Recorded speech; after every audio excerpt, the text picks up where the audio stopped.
Salut les amis et bienvenue dans cette nouvelle vidéo. Alors aujourd'hui nous allons parler des 7 merveilles du monde antique. Ces œuvres que l'on connaît surtout grâce aux écrits d'Hérodote et de Philon de Byzance font partie des plus grandes œuvres architecturales et artistiques que notre monde ait connues. Certaines d'entre elles sont très connues, telles que la pyramide de Khéops, d'autres sont parfois tombées dans l'oubli, et l'existence même de certaines est très controversée de nos jours. Découvrons donc ensemble ces ouvrages prodigieux qui ont fait parler d'eux de par leur dimension astronomique que par leur architecture hors norme pour l'époque.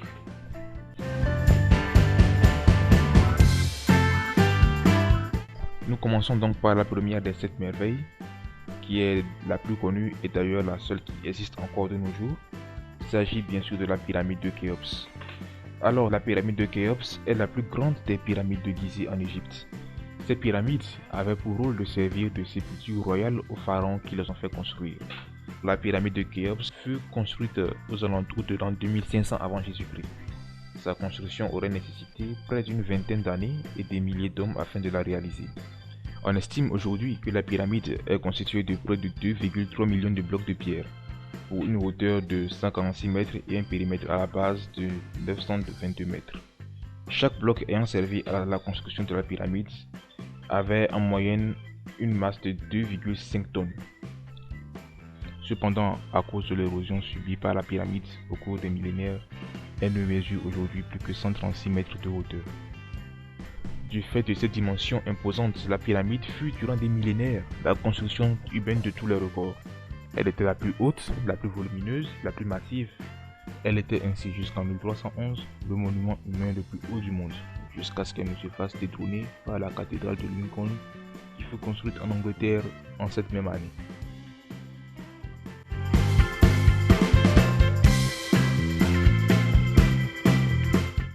On attribue au roi Nabuchodonosor II la construction de ces jardins vers le 6e siècle avant Jésus-Christ, dans la cité antique de Babylone qui correspond aujourd'hui à la région de l'Irak.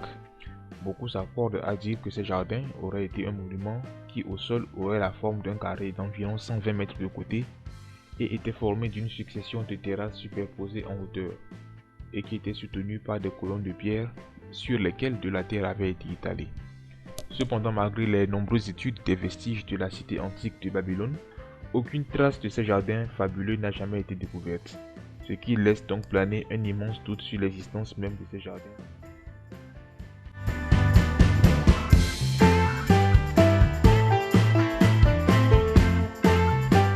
Il s'agit d'une œuvre de l'architecte athénien Phidias qu'il réalisa vers l'an 432 avant Jésus-Christ dans la ville d'Olympie en Grèce. Cette statue avait été construite en hommage au dieu grec en l'honneur duquel les Jeux olympiques étaient organisés.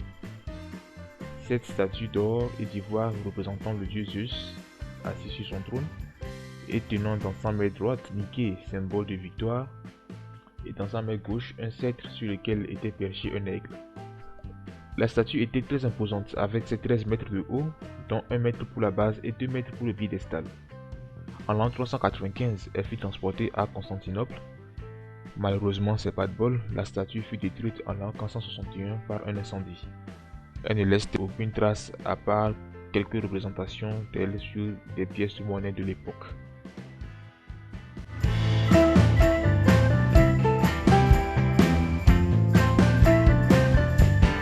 Ce temple fut construit en l'an 560 avant Jésus-Christ dans la ville d'Éphèse, qui correspond aujourd'hui à la Turquie.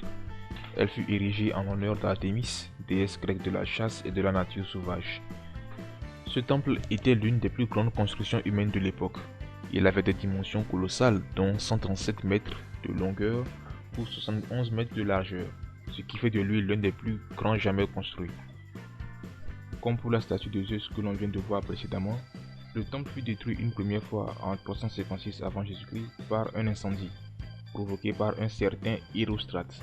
Pour la petite anecdote, après avoir été longuement torturé, ce dernier avoua qu'il avait fait tout ceci pour devenir juste célèbre. Voilà. Pas de chance pour lui alors, parce que après cet incident, les habitants de la ville d'Éphèse interdirent alors à jamais que son nom soit prononcé. Le temple sera tout de même reconstruit au milieu du 4e siècle avant Jésus-Christ, mais sera pratiquement détruit cette fois-ci en l'an 301 de notre ère. Une reconstitution du temple existe de nos jours dans la ville d'Istanbul en Turquie.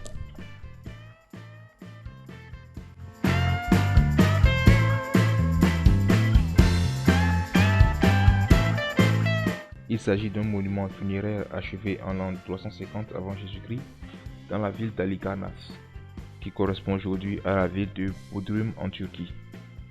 Il s'agit en fait du tombeau du roi Mosul qui mourut en l'an 353 avant Jésus-Christ, date à laquelle la construction du mausolée a débuté. Le nom mausolée, qui aujourd'hui désigne tout tombeau de grande dimension, vous l'aurez donc compris, vient du nom du roi auquel il était destiné.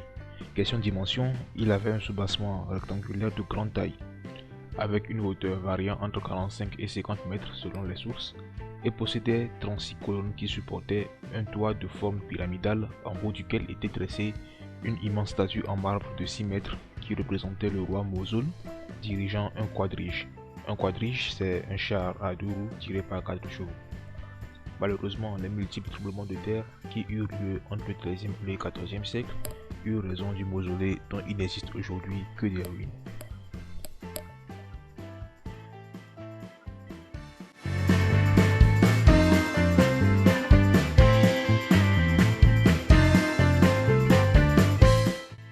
Il s'agit d'une représentation du dieu Hélios, le dieu du soleil dans la mythologie grecque. Elle fut érigée à l'entrée du port sur l'île de Rhodes vers 292 avant Jésus-Christ, et sa construction aurait pris près de 66 ans pour être achevée. La statue était entièrement constituée de bois et de bronze et mesurait près d'une trentaine de mètres de hauteur. Cependant, à la suite d'un tremblement de terre de grande amplitude, la statue se brisa au niveau des genoux et s'effondra en 226 avant Jésus-Christ. Les morceaux restèrent en place près de 800 années avant d'être finalement pillés vers l'an 654 de notre ère, en ne laissant plus aucune trace du colosse.